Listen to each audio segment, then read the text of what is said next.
এই বগিটি হচ্ছে ইঞ্জিনের বগি, সেই জেনারেটরের বগি, সেই জেনারেটর থেকেই আগুনের ঘটনা বলে জানা গেছে। আমরা এখানকার যারা প্রত্যক্ষদর্শী যারা ছিল তাদের সাথে আমরা কথা বলেছি, তারা যেটা আমাদেরকে জানিয়েছে যে এই বগিটিতে যে জেনারেটর ছিল, জেনারেটর থেকেই আগুনের ঘটনা ঘটে। আসলে এটি হচ্ছে সাতকামাই স্টেশন থেকে আউটারের লাইনে, এই আউটার লাইনে আগুন লাগার কারণে ঢাকার সাথে এবং ময়মনসিংহের সাথে ট্রেন চলাচল একেবারেই বন্ধ রয়েছে।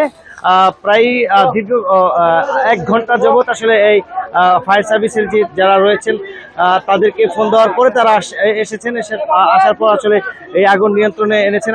তারপরেও স্থানীয় যারা আশেপাশে যারা রয়েছেন তারা কিন্তু আসলে আগুন নিয়ন্ত্রণের চেষ্টা চালিয়েছেন। তারা ব্যর্থ হওয়ার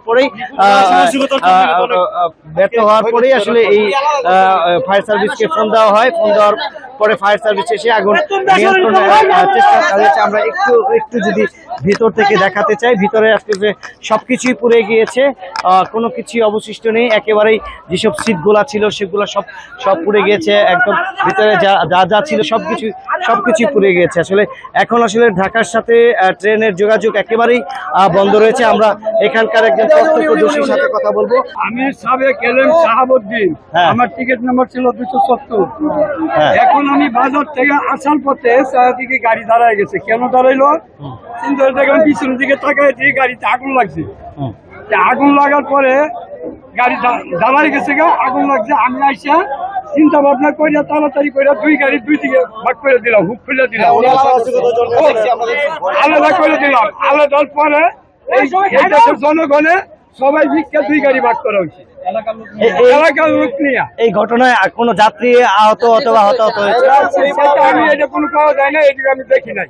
11:20 গাড়িটা রানিং অবস্থায় আউটসঙ্গেলে আগুন লাগছে, ফ্যান বন্ধ হয়ে গেছে। পরে স্টেশন পর্যন্ত আইলে ফায়ার নামে গেলে পরে ফায়ার সার্ভিসে ফোন দেওয়া হয়েছে, হ্যাঁ আইছে। আমরা স্টেশনের সাথেই ছিলাম, হঠাৎ করে অনেক চিল্লাচিল্লি আওয়াজ গাড়ি ভিতরে শুনতে পাচ্ছিলাম। আমরা যখন রেলের ধারে আসি তখন দেখি যে এই বগি থেকে, জেনারেটর বগি থেকে দাও দাও করে আগুন, মানে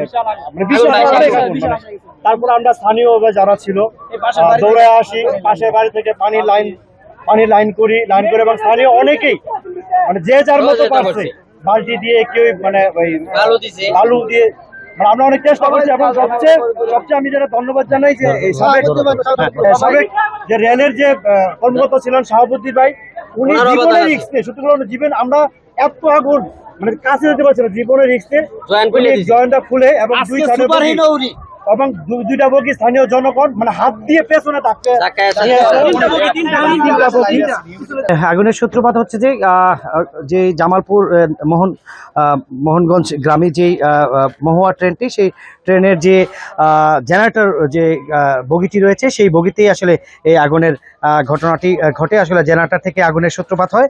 আমরা এখানকার এই জেনারেটরের যারা যাত্রী ছিল তাদের সাথে আমরা কথা বলেছি, তারা যেটা আমাদেরকে জানিয়েছেন যে জেনারেটরে আগুন লাগার পরও আসলে জেনারেটরের ম্যান যিনি ছিলেন তিনি অনেকবারই পানি দিয়ে আগুন নেভানোর চেষ্টা করেছেন, তারপরে আগুন নেভে নেই। তারপরে হচ্ছে এখান থেকে দৌড়ে গিয়ে উনি যে ট্রেন চালক যিনি তাকে আসলে বলেছেন। তারপরে হচ্ছে ট্রেনটি থামানোর পরে এলাকার স্থানীয় লোকজন যারা রয়েছেন তারা কিন্তু আসলে এই ট্রেনটি থামিয়ে আশেপাশে যারা রয়েছেন তারা কিন্তু পানি এনে, পুকুর থেকে পানি এনে, টিউবওয়েল থেকে পানি এনে আগুন নিয়ন্ত্রণের চেষ্টা করেন। তারপরে হচ্ছে তারা যখন নিয়ন্ত্রণে তারা ব্যর্থ হন তখন ফায়ার সার্ভিসকে ফোন দেওয়ার পরে ফায়ার সার্ভিসের 2টি ইউনিট এসে আগুন প্রায় 40 মিনিটের পর আগুন নিয়ন্ত্রণে নিয়ে আসে।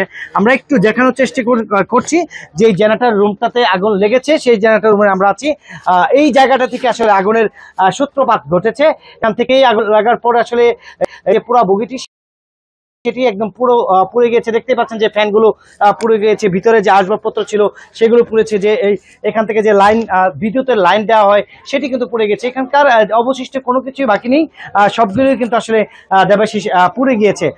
তারপর আমরা এখানকার আরও যারা প্রত্যক্ষদর্শী যারা রয়েছে তাদের সাথে আমি কথা বলেছি। তারা যেটা বলেছে আমাকে যে আসলে আগুন লাগার সাথে সাথেই তারা যেসব যাত্রীগুলো ছিল অন্যান্য বগিতে সেই সব যাত্রীদেরকে নামিয়েছে।